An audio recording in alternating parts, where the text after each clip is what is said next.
来继续来看新北市有一个专门咧耍飞行线的乡亲，昨早起甲朋友到宜兰耍飞行线了后，这个起飞并无照原来的计划来降落。做伙去的朋友等无人，赶紧来报警。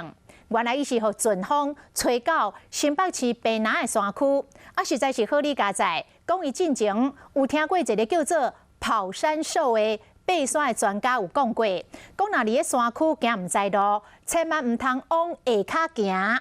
讲只要行入去河谷就真歹路，一定爱往悬的所在来行。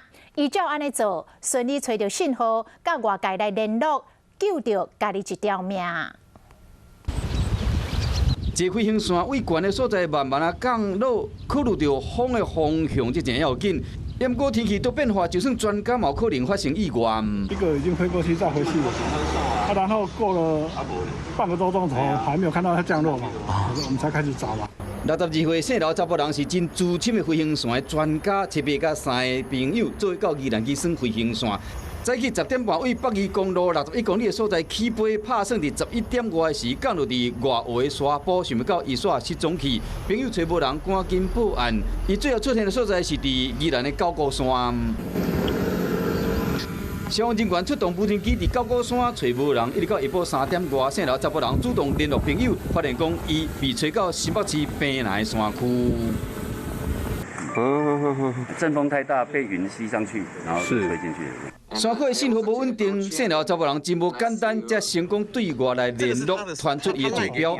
因为伊有想到出名的专家跑山秀捌伫影片讲过，若伫山区找无路，爱爬悬，千万唔通行落去溪降。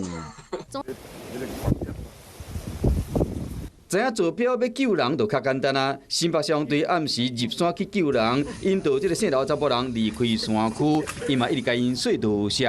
就算较有经验的人，依然会被力以一切风吹走去。加在事先有做过功课，才无发生意外。